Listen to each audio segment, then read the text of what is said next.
श्री दिनेश जी के चरणों में, भगवान भृगु जी के चरणों में दंडवत प्रणाम करके श्री शुक्र जी ने पूछा, हे पिताजी, ऐसे ग्रह होने पर कौन से नाम वाला योग होगा, उस योग के प्रभाव से कैसा फल होगा। पीछे आवाज नहीं जा रही। आज आपके दरबार में कौन कौन सी आत्मा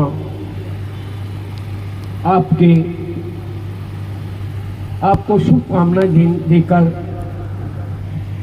आशीर्वाद प्राप्त करके रक्षा सूत्र लेने के लिए उपस्थित होंगी। ये पिताजी, जैसा उचित समझे अपनी अक्षर रूपी वाणी द्वारा वाचक पुत्र से आशीर्वाद और मार्गदर्शन करने की कृपा करें। श्री भृगुवाच श्री भृगु जी बोले, ऐसे ग्रह होने पर पंचक नाम वाला योग होगा। उस योग के प्रभाव से आज का दिन बहुत महान दिन है। भृगु जयंती के साथ साथ है ग्रीक जयंती, गायत्री जयंती, संस्कृत दिवस, ऋषि तर्पण। पांचों योग जब बनते हैं उस समय जो भी आत्मा किसी भी ऋषि द्वारा वाणी श्रवण करती है, कथा सत्संग सुनते हैं, तो उसका बहुत प्रभाव होता है। आज मैंने उन आत्माओं को अपने दरबार में बुलाया जिससे कि उनको रक्षा सूत्र के रूप में प्रदान कर सकूं। जिस भी आत्मा ने मेरे दरबार में रक्षा जग, संकल्प जग, प्रार्थना जग, भेटा जग के रूप में किए, उसे मैं स्वीकार कर रहा हूं और आशीर्वाद दे रहा हूं। रक्षा सूत्र से कदम कदम पर आपकी रक्षा होती जाए, समय से समय में परिवर्तन होते जाएं। देखो पुत्र, बार बार मैं कहता रहता हूँ, पूर्व जन्म के किए हुए कर्म का फल है जो इस जन्म में भोग रहे हो। शुभ कर्मों का फल सुख, पाप कर्मों का फल दुख होता है। जब प्राणी मन से प्रायश्चित पश्चाताप करता है, शुभ कर्म करता है, देवात्माओं के आगे आकर बार बार प्रार्थना करता है, तो पापों का नाश हो जाता है। पापों का नाश होने से विघ्न बाधाएं स्वयं ही दूर होकर सुख सुविधाएं आनी शुरू हो जाती है। करने कराने वाली देव आत्मा है, तुम तो एक निमित्त मात्र हो। देखो पुत्र, सत्संग में आने से हृदय चेतन हो जाता है। जैसे कोयला काला होता है, अग्नि में डलते ही वे हीरे जैसे चमकना शुरू हो जाता है। ऐसे ही जो आत्मा सत्संग सुनती हैं, कलयुग में भागवत कथा सुनती हैं, उनके पापों के ढेरों के ढेर ऐसे नाश हो जाते हैं जैसे घास के बड़े बड़े ढेरों को किंचित मात्रा अग्नि राख के रूप में परिवर्तन कर देती है। भक्ति में बहुत शक्ति है। देखो पुत्र भक्तों, कली काल में हर प्राणी भौतिक सुख नहीं त्यागना चाहता और भगवान को भी पाना चाहता है।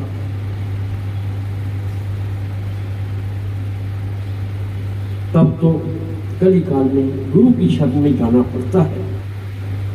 जब मन को बार बार गुरु की शरण में जाते हो तो मन के पूर्व संस्कार समाप्त होकर सुसंस्कार आने शुरू हो जाते हैं। फिर निश्चय से समय में परिवर्तन हो जाते हैं।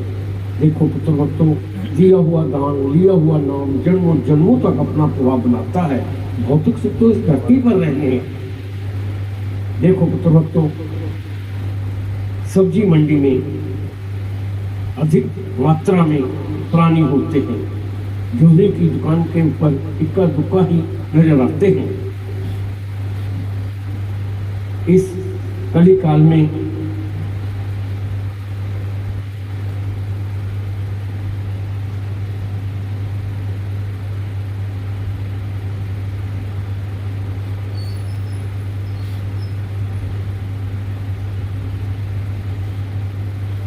मूर्ख प्राणियों की मात्रा अधिक है, विद्वान कम है।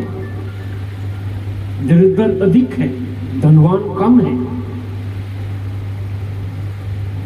भोगी ढोंगी प्राणियों की मात्रा अधिक है, भगत कम है। जब भक्त का हृदय श्रद्धा भाव से भर जाता है, फिर वह प्राणी गुरु की कृपा को पाने का अधिकारी हो जाता है। जब गुरु कृपा करता है तो फिर प्राणी के सभी प्रकार के कुविचार दूर होते रहते हैं।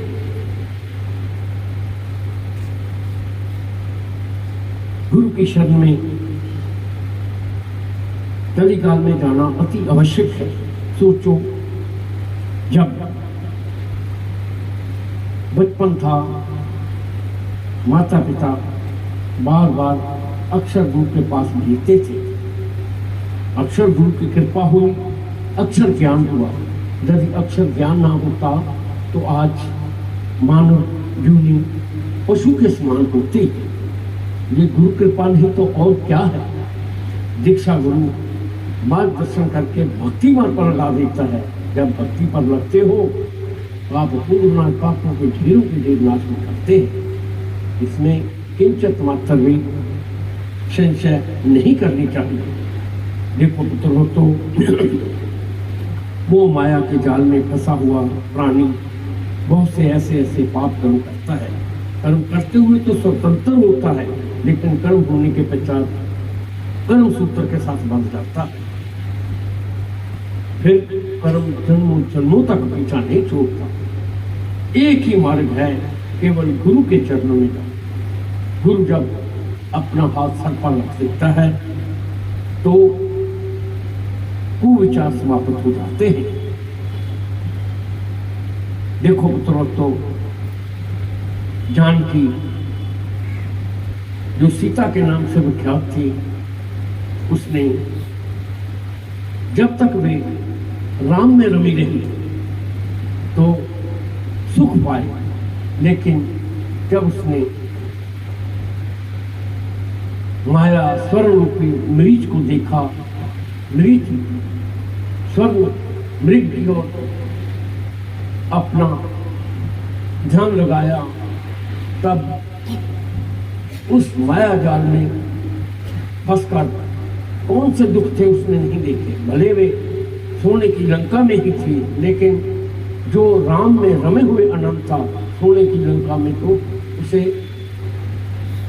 कष्ट ही कष्ट थे। हे पुत्र भक्तों, मैं ये नहीं कहता पूर्ण रूप से माया को त्याग दो। प्रज्ञा हर प्राणी नहीं कर सकता, हर प्राणी गुरु कृपा को प्राप्त नहीं करता। मेरे बोध को बिरला ही जान सकता है, और जो जान जाता है वे पा लेता है। हे पुत्र भक्तों, मैंने इस ग्रंथ की रचना केवल परोपकार के लिए की। उन आत्माओं को अपने दरबार में बुला बुलाकर अक्षर रूपी वाणी द्वारा वाचक पुत्र से मार्गदर्शन करवाता रहता हूँ, जिससे पूर्व जन्म के पापों का नाश हो जाए। इतने में विघ्न बाधे हैं कि पूर्व जन्म के किए हुए पापों की सजा है। बार बार मैं कहता रहता हूँ, कर्म सोच कर करो, जिससे प्राश्चित पश्चाताप की अग्नि में ना जलना। केवल गुरु ही भक्ति मार्ग पर लगाता है, गुरु ही श्रद्धा भावना मन में डाल देता है, फिर देव आत्मा प्रसन्न हो जाती है। जिसके ऊपर गुरु कृपा होती है, देव आत्मा भी उनके ऊपर कृपा करते हैं। देव आत्मा तो हठी है, वे कहती हैं कर्म किया है तो उसको भोगो, यही उनका न्याय है। लेकिन गुरु बार बार अपने भक्तों की प्रार्थना करता है, देव आत्माओं के आगे भक्ति करवाता है, तीर्थ यात्रा करवाता है, दान करवाता है, शुभ कर्म करवाता है, तब जाकर देव आत्मा कर्म में परिवर्तन कर देती है।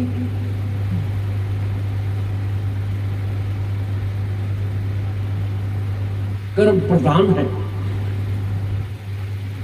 कर्म की गति विचित्र है, जन्मों जन्मों तक पीछा नहीं छोड़ती।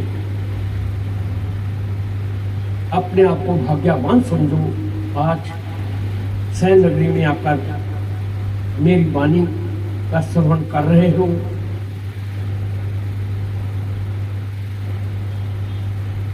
मेरे दरबार में आने से ही किंचित किंचित पापों का नाश हो जाता है।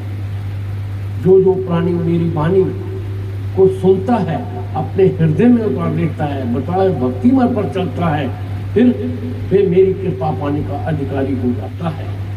लाखों में से बिरला ही देवात्मा की कृपा को प्राप्त कर सकता है। उसी के ऊपर कृपा होती है जब गुरु कृपा करता है। गुरु कृपा से बढ़कर और कोई कृपा नहीं होती। जब से मानव धरती पर जन्म लेता है, 5 ठग अपना प्रभाव बनाए बैठे हुए हैं। काम, क्रोध, लोभ, मोह, अहंकार। हर प्राणी की जीवन में ये एक बड़ी समस्या है। ये 5 ठग अपना प्रभाव नहीं छोड़ते। तो प्राणी भगवान को भी पाना चाहता है तो केवल और केवल उस समय श्रद्धा भाव और गुरु कृपा ही कार्य करती है। हे पुत्र भक्तों, जिन जिन आत्माओं ने अपने पापों का नाश करवाना है, गुरु की शरण में जाओ, गुरु द्वारा दिया हुआ नाम का स्मरण करो, फिर देखना जीवन में आनंद ही आनंद, नहीं परमानंद की प्राप्ति हो जाएगी। इह लोक परलोक सुधर जाएंगे। धरती लोक पर मानव चोले में आना सार्थक हो जाएगा। सभी जितनी भी धरती लोक पर जीवनी है, सबसे उत्तम जीवनी तो मानव चोले की है। मानव को बुद्धि दी गई है, मानव कर्म करके अपने भाग्य में परिवर्तन कर सकता है। ये कर्म केवल गुरु ही करवाता है। आज मेरी आत्मा अति प्रसन्न हो रही है।